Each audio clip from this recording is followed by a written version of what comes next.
teu castigo. Jesus olhou e disse: se chamar teu irmão de louco, será réu de sinédrio e de juízo. Então a língua serve para aumentar e para diminuir, para abençoar e para amaldiçoar. Mas Deus não deu essa legalidade ao homem. Amaldiçoar alguém, falar mal de alguém, caluniar alguém, isso são princípios de condenação. A Bíblia menciona dizendo que os detratores, os faladores, os caluniadores não herdarão o reino de Deus.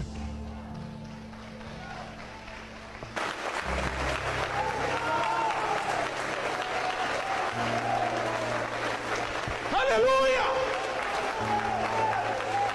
Oh, glória a Deus! A coisa é tão severa que a igreja de Éfeso estava passando por isso.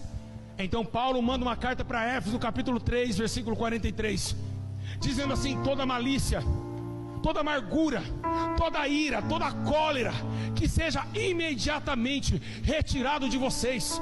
E o que é a ira? A ira vem pela boca, a ira vem pela língua. Quando você não perdoa alguém, você vai falar mal dele. A ira, a cólera, vem tudo trasladado de dentro para fora. Uma condenação que a igreja de Éfeso estava passando naquele momento. Paulo precisou exortá-los cheio do Espírito, dizendo: guarde a língua, fofoqueiro! Guarde a língua, seu fofoqueiro! Porque isso pode condenar. Mas você poderia pensar: mas meu Deus do céu, são 20 bilhões de pessoas na terra. Não me interessa, há um anjo para 5, há um anjo para 6. Aliás, Deus é tão tremendo que todas as estrelas do céu Ele coloca nome, chama nela cada um pelo seu nome. Deus conhece tudo que você fala. Há um memorial de Deus marcando o que você está falando. Então é muito sério o teu falar. Perante Jesus e perante Paulo, o Espírito Santo testificou que seja tardio o homem falar, que seja tardio a mulher falar. E por quê? Para não falar bobeira, para não falar besteira, porque senão vai ser condenado no fogo do inferno.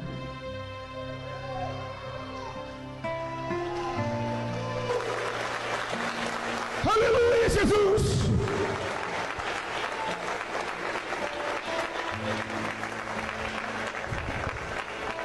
Aí Tito recebe a carta de Timóteo, quem sabe? E Tito, Timóteo, Tiago, cada um lia a sua carta. E agora Tito está preocupado. Ele recebe a carta de Paulo. Vem para ele uma notícia que tem um pecado na igreja que ninguém está mais pregando contra ele, que era o pecado das rodinhas, o pecado blá blá blá, o pecado disse-me disse. Ai, a irmã assim, a irmã assado, o irmão ali, a irmã assada. Esse pecado, o diabo está sambando na igreja. As contendas, dissensões, a língua vai levar milhões e bilhões para o fogo do tormento. E não é brincadeira. Falamos de assassinato, falamos de bebedice, de prostituição, falamos de tudo, mas esquecemos da nossa língua. Então Jesus, ele falou: vocês estão demais. Olha para os fariseus, vocês estão falando demais. Você olha para o outro, quer tirar o cisco do olho do teu irmão, toma vergonha na tua cara e tira primeiro a trave do céu. Jesus falou isso com a língua arudo, que quer julgar teu irmão sendo que tem pecado. Então Jesus montou para Paulo um concílio na igreja, para ninguém ficar falando e querer dominar um sobre o outro, não julgar. Vamos montar um concílio. E a igreja de Corinto montou um concílio, chamar 2 ou mais, o testemunho seria verdadeiro, para não ter blá blá blá, para não ter fofoca, porque a língua iria condenar essas almas. Por que ninguém mais é condenável? Então Paulo viu que o Espírito Santo não se agradava daquilo.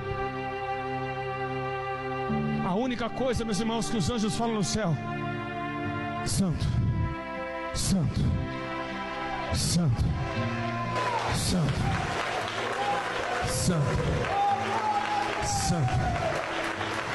Os anjos não têm tempo para ficar discutindo. Os anjos não têm tempo para ficar olhando. Ó, você viu lá o Lúcifer, está lá até hoje amarrado. Lembra quando ele estava aqui conosco? Ele não tem tempo para isso. Eles só olham para Deus, eles só adoram a Deus. E é assim que Jesus quer que os homens sejam: olhar somente para Deus e tentar executar o juízo naqueles que estão na justiça, levantar os que estão caídos e chorar com eles, mas não falar mal daqueles, porque o disse-me disse vai levar milhões para o fogo do inferno. E é o que está acontecendo. A língua é inflamada por Satanás. A língua de Satanás está no meio da igreja. A língua de cobra está na terra. Fala o que quer, falas escondidas. Segundo, a Bíblia menciona que nas escondidas estavam também o sumo sacerdote, lá no livro de Ezequiel, ao ponto de Deus olhar para Ezequiel, lá em capítulo 4, abre a porta, dá um estouro nessa porta, olha atrás da parede o que os meus sacerdotes estão fazendo na minha casa. Eles estavam todos escondidos, fazendo coisas lisonjentas, mas Deus o viu. O Senhor vê todas as coisas. O que você fala, Deus também ouve. Imagina, você não é pregador, você não é missionário, você não é paz do Senhor dos outros, e por que a tua língua da paz leva a guerra? A tua língua vai te matar. Você vai prestar conta do que você está falando. Ai, pastor Júlio é um falso profeta. Você vai prestar conta eu e você no dia do juízo. Falar hoje todo mundo fala. Sabe por que todo mundo fala? Porque o juízo não é amanhã. Pode pecar hoje. Sabe por que todo mundo mata e rouba? É porque o juízo não vem no dia seguinte. Mas está chegando o dia do tribunal de Cristo, e cada um vai ter que pagar pelo que fala. Cuidado com a tua língua. Cuidado com ela. É o menor membro do corpo, mas que domina todo o corpo. E o que ele quis dizer com isso? Falar asneira.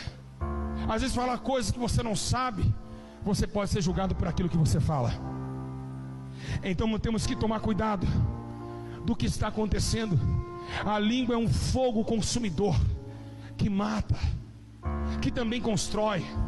Porque segundo a Bíblia Sagrada, se a língua é um fogo que mata, como diz em Tiago, ela também é um fogo que traz vida.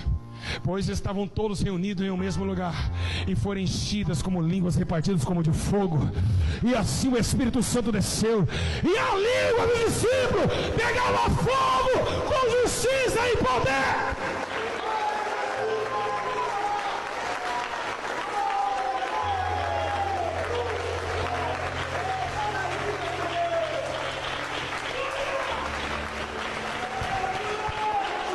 Pedro não era fofoqueiro.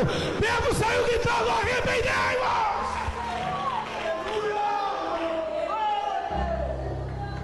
Estamos vivendo os últimos minutos. O tempo do juízo já é próximo, e cada um tem o seu livro de condenação. Refrear a língua é bíblico. Refrear a língua, o que é refrear? Pisar um freio, vai devagar o que você está falando. Pensa antes de falar. Comunica a Deus primeiro se isso que você está falando vem de Deus. Se não vir, fica calado. Vocês vão prestar conta. Porque da língua vem a mentira, e também da língua vem a verdade. Então é uma balança de duas medidas. E é por isso que Deus ama a balança de duas medidas. Porque Ele compõe no meio da balança o bom e o mal, o justo e o certo, o ímpio e o correto. E agora está falando para a igreja: vocês estão esquecendo. Guardaram a perna, saia está bonita. Guardaram o corpo, está bonita a gravata. Guardaram a aparência, está bonito sem chapinha, sem vaidade. Mas está horrível a língua. A língua está passando a saia, e isso vai te condenar. Quem vai condenar vocês é a palavra, a vivência da palavra, ou a não vivência. Um para absolver, o outro para condenar. E por que as igrejas estão com contendas? Porque um fica falando mal do outro. Quando o seu irmão não está próximo, você fala mal dele, a Bíblia diz que é réu de juízo. Tem que chamar o irmão na frente. Que bagunça é essa? De falar mal da sua irmã que trabalha com você, ou desse irmão. Ele é uma alma também, e ele quer defesa. Deus vai punir todos vocês. Falam o que vocês quiserem hoje, amanhã vai prestar conta do que fala. O diabo está dando risada, porque ele está usando a tua língua. Satanás está usando a tua língua, e você emprestou a sua língua para ele. Mas está na hora, vai chegar a hora que essa mesma língua que foi usada para Pedro para pedir arrependimento, e essa mesma língua que foi usada para amaldiçoar Israel, como era a nação de Israel jogada em vítima a Balaão, as duas línguas, sendo ela boa, sendo ela mal, vai acontecer algo. Um dia aparecerá do céu o Cordeiro de Deus, e toda língua confessará que Ele é o Senhor.